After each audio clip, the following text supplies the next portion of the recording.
Assalamualaikum warahmatullahi wabarakatuh. Bismillahirrahmanirrahim. Alhamdulillahirabbil alamin. Rabbi syrah li sadri wa yassir li amri wahlul 'uqdatam min lisani yafqahu qawli. Saya akan membahas mengenai memperbanyak baca Al-Quran. Al-Quran itu apa? Al-Quran itu diturunkan dengan Nabi siapa? Dan Al-Quran apakah termasuk dalam rukun iman? Ya, tentu saja Al-Quran termasuk dalam rukun iman. Rukun iman yang keberapa? Rukun iman yang ketiga, yaitu rukun iman kepada kitab-kitab Allah. Nah, Al-Quran itu diturunkan untuk dibaca oleh setiap umat muslim, direnungkan dan dipahami maknanya, perintahnya, kemudian diamalkan sehingga menjadi hujah kepada Tuhannya dan memberi syafaat kepada kita semua. Dalam Quran surah At-Taha ayat 123 yang berbunyi, A'udzubillahi minasyaitonir rajim. Faman tabi'a hudaya fala yadhillu wa la yashq. Barang siapa yang mengikuti petunjukku, ia tidak akan sesat dan tidak akan celaka. Beberapa hikmah dan keajaiban ketika membaca Al-Quran. Yang pertama, Al-Quran sebagai penyejuk hati. Yang kedua, Al-Quran sebagai obat hati yang paling mujarab.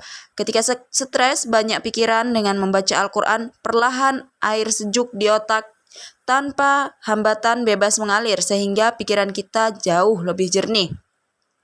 Al-Quran sebagai penyehat jasmani.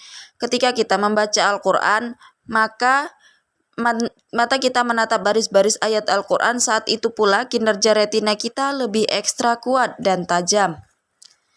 Yang ketiga dan yang terakhir adalah Al-Quran sebagai obat dan rahmat, seperti yang terkandung dalam Quran surah Al-Isra ayat 82 yang berbunyi, Bismillahirrahmanirrahim, wa nunazzilu minal qur'ana ma huwa shifaa'u wa rahmatul lil mu'minin, yang artinya kami menurunkan Al-Quran yang mengandung obat dan rahmat untuk orang-orang yang beriman.